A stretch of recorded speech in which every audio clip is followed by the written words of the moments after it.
Moving back. Saturn 5 lifting off of now. You are listening to Rocket Shop Radio Hour here at Big Heavy World. I'm your host, Abby BK, and with us in the studio today, we have Wojcicki. How are you doing? Did I do that pronunciation all right? That was great. I've been practicing, preparing for this episode. How are you all doing? Good. Yeah. Woo! Yeah, Good. welcome to All the right. studio. And just to kind of kick things off, I always like to just have our listeners know who's playing tonight and what instruments. So, do you mind just going around maybe in a circle and introducing yourself and the instrument you'll be playing today? Hi, I'm Ree Shepard. I'm on bass. Sweet. My name is Phil Benenson. I'm playing drums. My name is Bethany Yakel, and I am playing lap steel and Telecaster. I'm Matt Sheriff. I play guitar, sing. Sweet. Well, we always like to kick things off as well with a song. So, what have you got for us? This is a song from our new album. The song is called Hearts of Sand.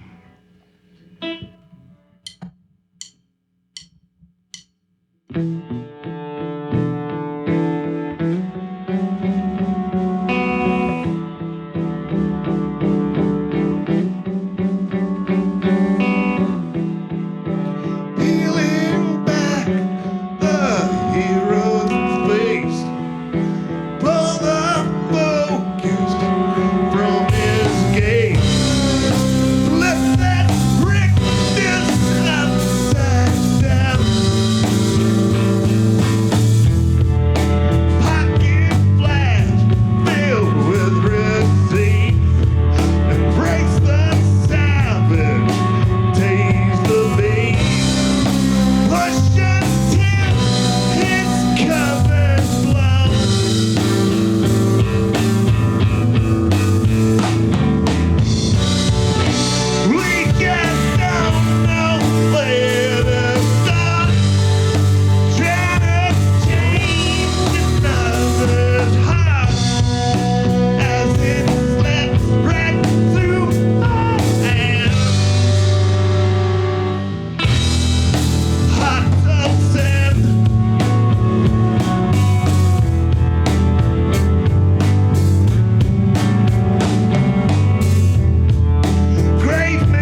Wojcicki, Hearts of Sand. Uh, awesome. Well, thanks for kicking things off with that song.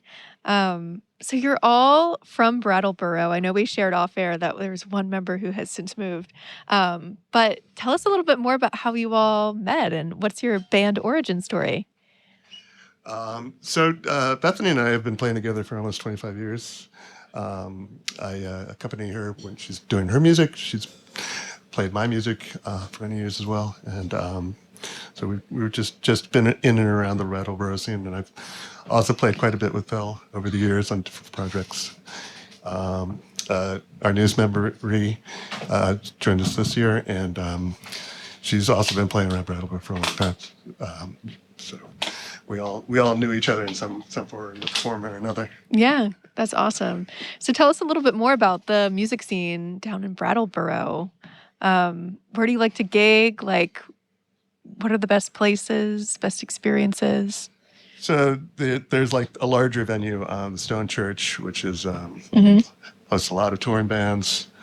We played there 3 times, 4 times in the last couple of years. And there are a couple of smaller venues that have recently opened, including Marigold Theater and Midnight's, which was a storied bar called It was the Moleseye. It's the old Moleseye. which is from the way back. Yeah, nice. Reopened as Midnight's, and it's got a music room. And there's a couple of like just sort of home based or collective based rooms where people play. Yeah, love it. I always love hearing about venues in different towns. I feel like, at least for those of us in Chittenden County, we're very Chittenden County centric and we forget what else is out there, and there's a lot. So tell me like a little bit more about your musical background, Matt. So how long have you been playing and writing music? Well, yeah, I started as a teenager playing music in New York City. Mostly I was a bass player, and I was mostly playing other people's music, as a accompanist, and have been writing music since the 80s. Yeah. And performing it. This project started as just wanting to record some of my songs. Got Phil and Bethany to help me do my first record, which was 10 years ago, and have been playing it on and off since then. Yeah. So what is your writing process? Like, tell us a little bit more about your mind and how writing works for you.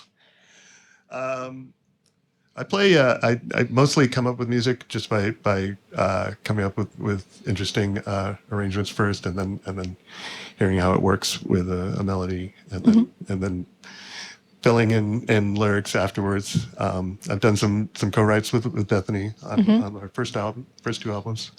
Yeah. Where we would work out lyrics together, and arrangements, and really I enjoy having all the members of the band contribute ideas and parts. I really like the back and forth. Yeah, that was kind of my follow-up question. Like, tell us more about that process. So, do you bring like a mostly finished song to the group? Do you have any ideas of the other instrumentation, or do you let your bandmates fill in the blanks? I really try and see what people bring to the table, because it's always a pleasant surprise to hear something I wouldn't have thought of. Totally. Yeah. And so are these songs that you're playing tonight that are on your newest project, are they just written by you, the lyrics? Or are they co-written? Okay. Yeah. Awesome. No, correction. We're going to do one song from our first album. Okay. Which was a co-write with me and Bethany. Gotcha. And I guess, do any of the other bandmates have any like commentary on what it's like to collab? Like, are there any songs that you're playing tonight that you feel you really like your parts for, or anything that comes to mind? I think the process sort of evolved a little bit.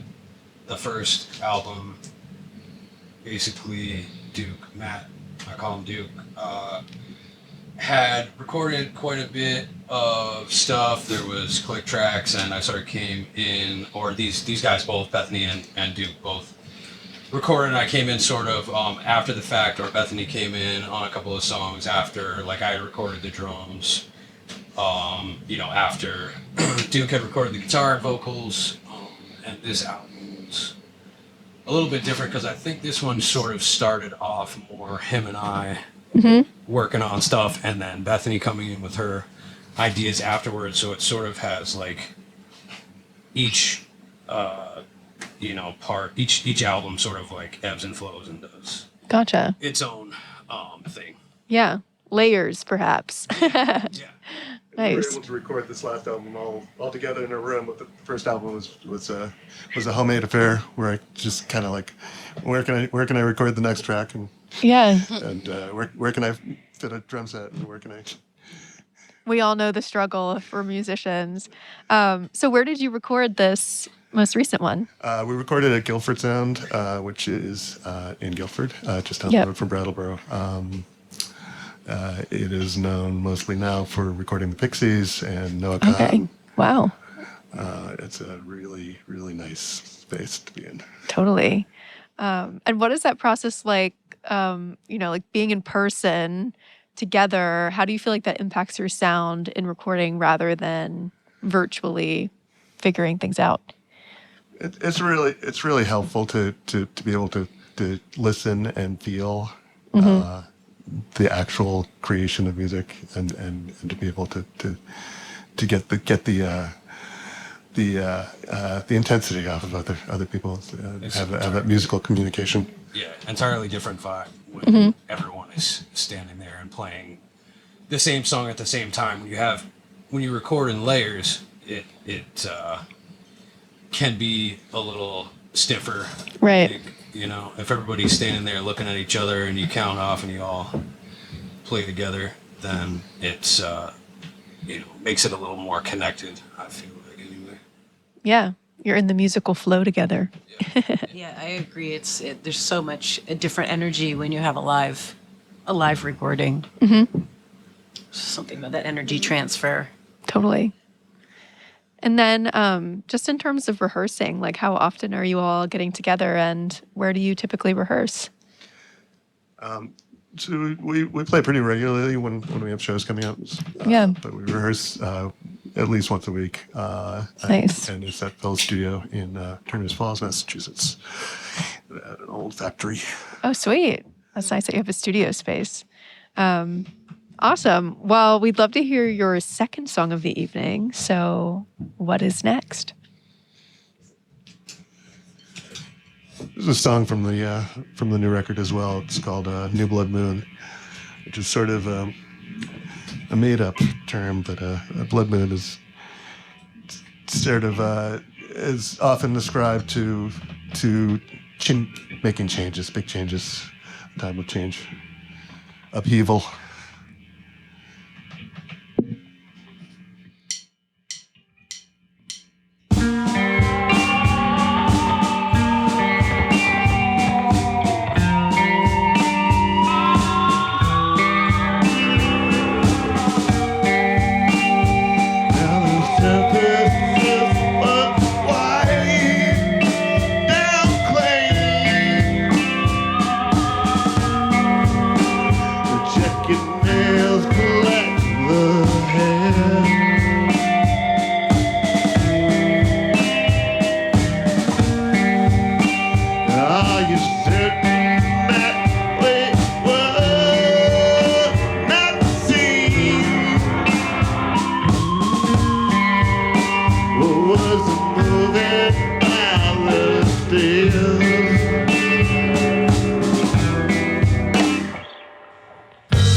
New Blood Moon.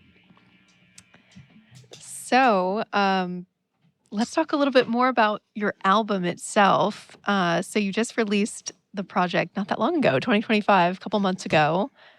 That's right. We released it May 1st. We recorded it last summer, and these things take time. Yeah, and they do. It's a 6-song EP on vinyl. It's called Wetmarket Scratch. Mm-hmm. And it's now available at Burlington Records. Oh, sweet. Oh, so fun. So tell us a little bit more about just like your inspiration for the album. A lot of the stuff, the material came out of sort of the tail end of COVID. It's a lot, as these things do. Just a lot of stuff on my mind, Mm-hmm.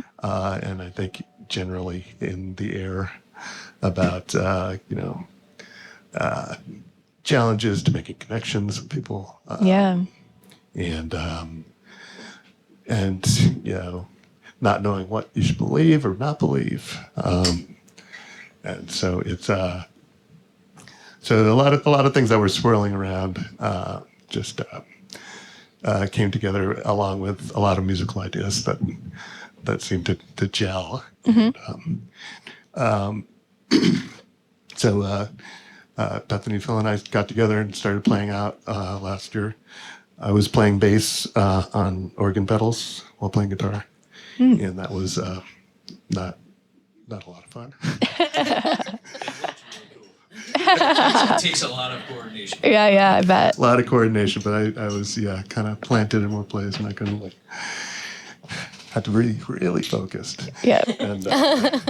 And then I saw replaying last year with her band Motivators. Oh, the motivators, yeah. And I was like, bass player would be great. Yeah. We need her. She's still playing. Yeah, no, Didn't do no poaching. that's awesome. And so fun to know that there's a few of you in some other projects. So you'll have to bring your songs to our studio as well here. But so the name, Wetmarket Scratch, can you dive into that a little bit more?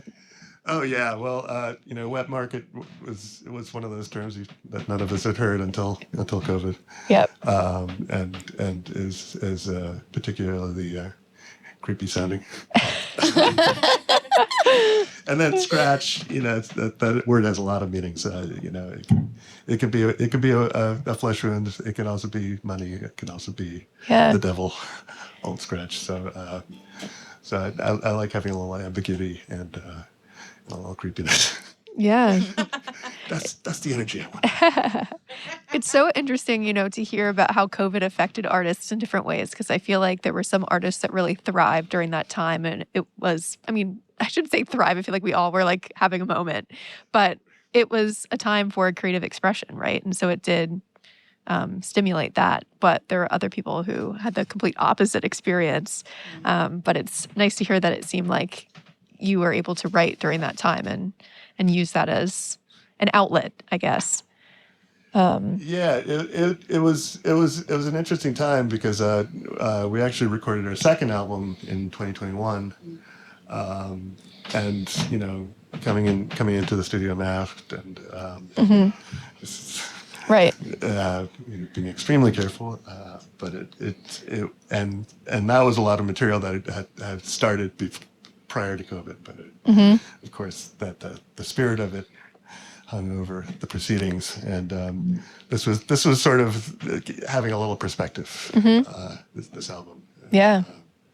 on what we actually had just experienced. Yeah, I think that goes nicely into what we were talking about the vibe and the feel of all playing together. Like I'm sure being masked while you could all still be in the room together, it does kind of take away from some of that like intimacy in a way because you can't quite see everyone fully. But glad to hear that you were able to still create during that time. Yes. Yeah.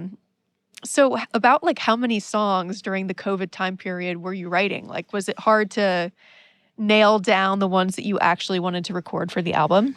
I don't write. I don't write very quickly. I sort of stewed in these things for a while, and Yeah. So we put out the second album in 2022, and then I had a couple of years and I probably had 8 or 10 songs, but we worked up these 6, and just because of the timing of when we could get into the studio, we probably could have gotten a full LP's worth if we had a little more time. But I actually really enjoy the idea of extended play, which is a slightly shorter album and in the 10-inch format, which is not used a lot anymore. Yeah. Well, everyone with their short attention spans, it seems like people are now just releasing EPs and singles, which I feel like is maybe a bit of a change in the past several years. But I personally have no preference. I enjoy all of it. So is there any like other particular themes that you feel like, not even just like with this project, I know that this one kind of was stemmed around the COVID inspirations, but throughout like all of your writing, how would you just like describe what your writing style is or your vibe?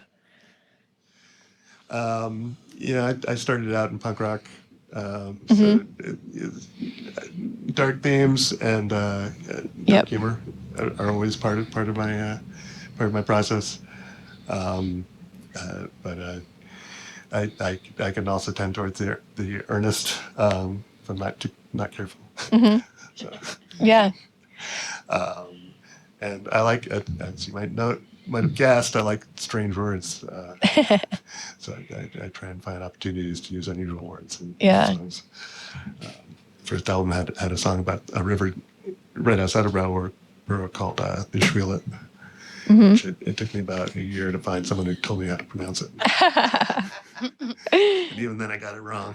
Yeah, you got to practice the pronunciations. That's what I was doing for your band name before this show. Um, well, awesome. So you kind of said with your one response there about how you tend to write in like a more, I guess, like slow. You take your time with writing songs. Um, do you tend to like finish a song in a sitting, or do you do like a section of it and then revisit it months, years later? How does that work for you? Yeah, I've had those songs that, and I think Bethany knows this well. Those songs that just kind of drop into your lap. Yep. And when you're sitting on the sofa with a guitar, or just with a piece of paper, and it's like, where'd that come from? And it's all there and done in 20 minutes, and then there's the one that you sit with for 3-4 months. And Yep. it's not quite right yet, and sometimes it takes working with people to hear, listening to what people bring to it, Yeah. in order to get to a place where it sounds like it's done, or that it makes sense. And so it's really helpful to have that musical exchange with people. And I've played solo, but I don't really seek that out. I much prefer working on music with people, Yeah. together with people. That makes sense. What was your experience with these 6 songs that were on the EP? Did most of them come to you like easily and you finished it quickly like that? Or were some of them, was it a mix or?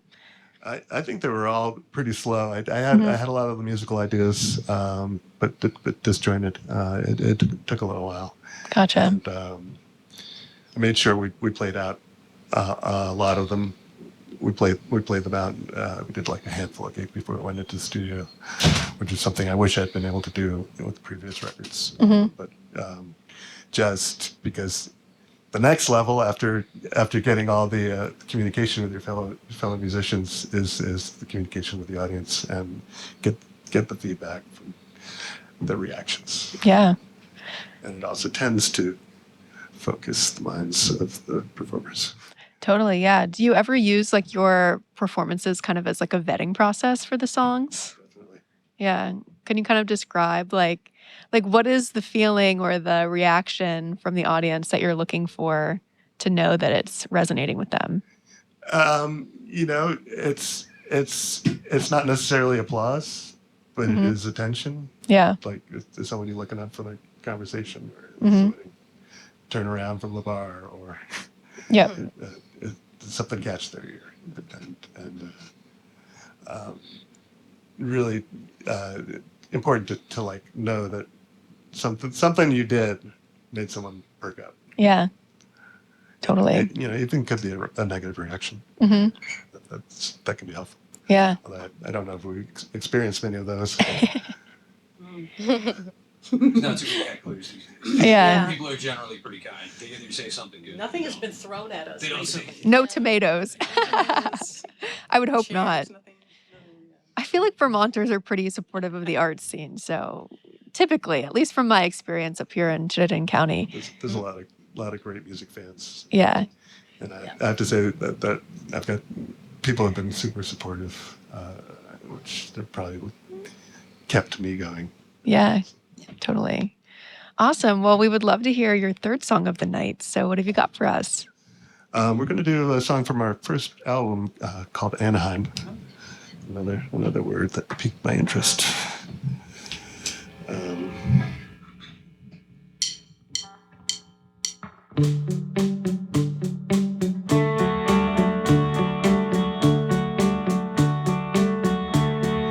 Clouds are lifted from the sea as it shifted with the heat. Do you want to make it through?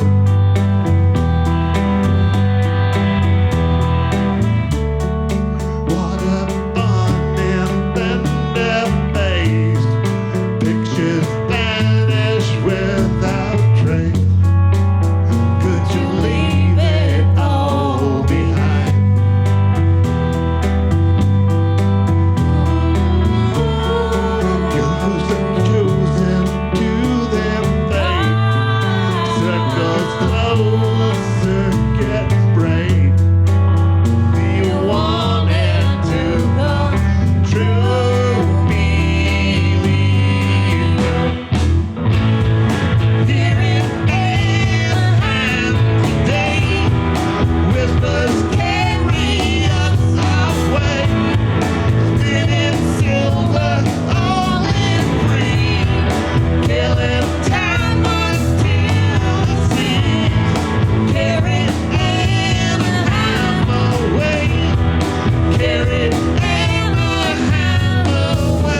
Wojcicki with Anaheim. So we had chatted about recording the songs in your latest EP. But how about like producing and the engineering of your tracks? Was that something that you had done in-house, or did you work with someone externally? So the mixing we did at Guilford Sound with Dave Snyder, the owner and engineer there. I did actually do some overdubs at home and brought them back in, did some editing. And then we had it mastered at Chicago Mastering Services, which is they're known for their vinyl mastering. Oh, nice. And we had it produced in the Czech Republic, Oh, wow. which is apparently they are known for high quality pressing. There you go. I didn't know that. Fun fact. It did take a little while for it to get back. Came back by boat. Yeah, totally. Apparently, records are exempt from tariffs. Yeah, there we go. So with like listening on vinyl versus just listening digitally, like how would you describe how that experience is different and like what makes it more unique?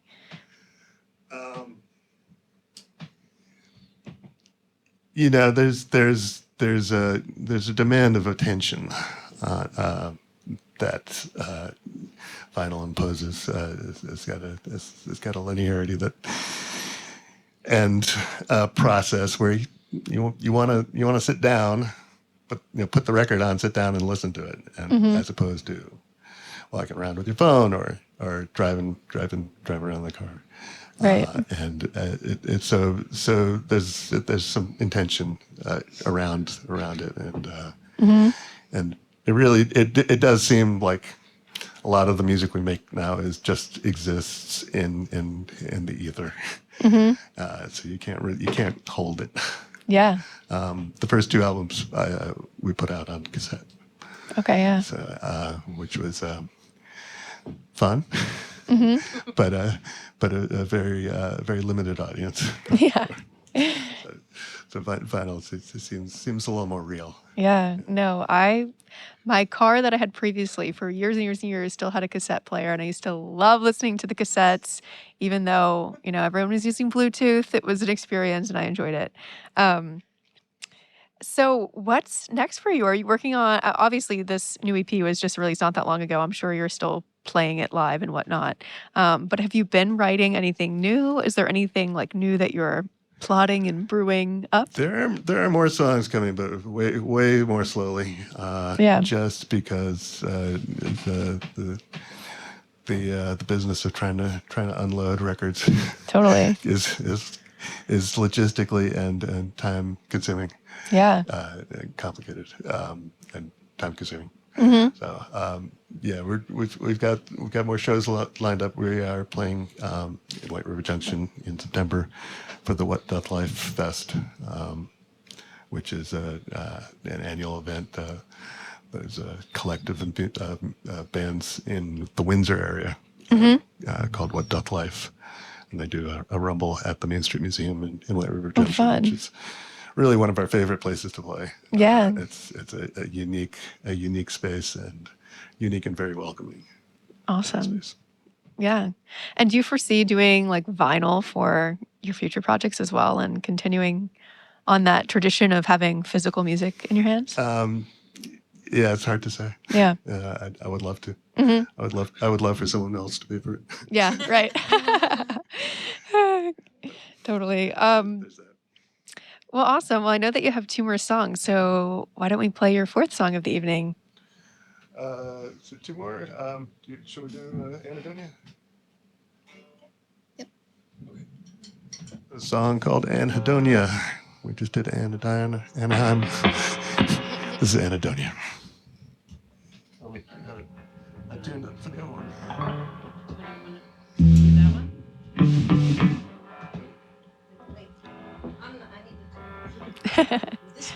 Take your time.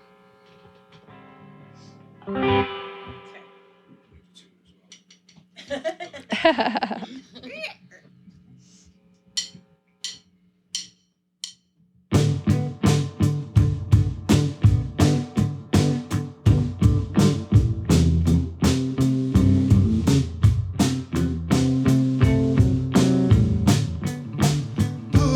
the car up by the corner.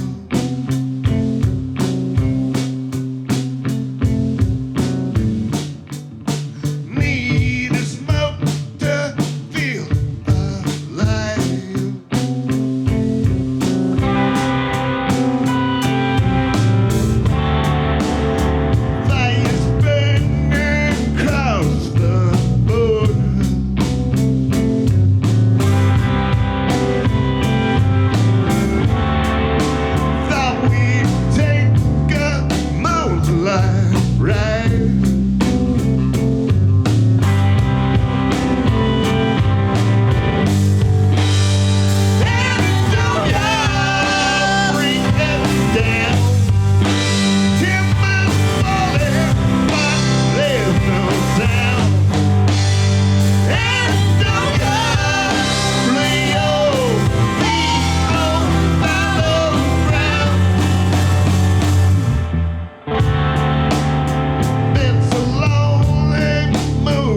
Wojcicki.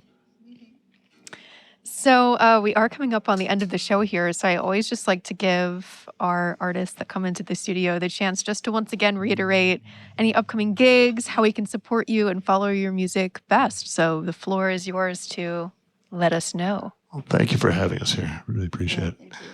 Of course. Yeah, we're playing. We'll be playing September 13th and 14th at What Doth Life Fest in White River Junction, and you can find us at Burlington Records. You can find us at Turn It Up Records in Brattleboro and in Northampton, and online at Wojcicki. Good luck. Bandcamp.com. Wojcicki. Love it. Platforms. Yes. Oh, yeah. Bandcamp, it is on Spotify, but we discourage folks. Yeah. If you must. It is there. If you can spell it, you can find it. There you go. I love it. It's a hunt. Awesome. Well, I know that you have one fifth and final song tonight, so floor is yours. Play us out. Thank you for having us. Yeah, thank you so much. So much. It's a real pleasant experience. Thank you. This is called Transmission Love. It's a call for radical empathy.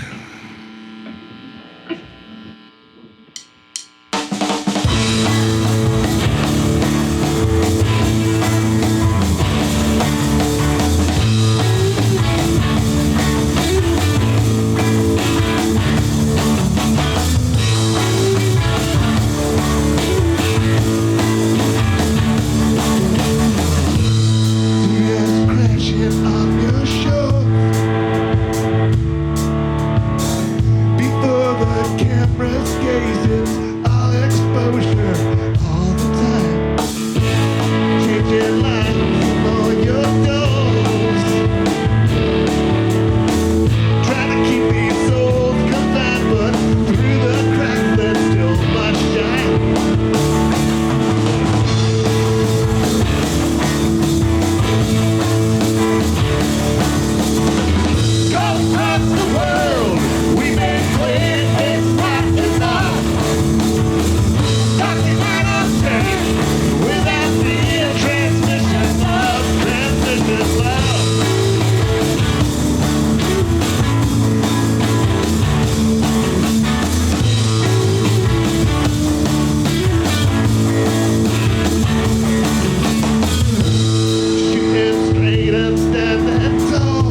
again, everyone. Wojcicki. Make sure to check them out on platforms or go get a physical record and experience the music for yourself. Well, thank you all once Thank and for you. all Yeah, for thank you so much. coming Thank on you the so show. much. Thank you And to the crew. Yeah. Yeah, Yes. thank you guys. You're awesome. Thank you so much. of course, and please reach out, the next time you have a new album or, anyone else who has music to share. And listeners, thanks so much for tuning in once again to Rocket Shop Radio Hour at Big Heavy World. I'm your host, Abby BK, and next week we do not have a Rocket Shop, but we will be back on the 13th with Obi the Voice God. For now, we'll see you later, so have a good night. We'll see you next time.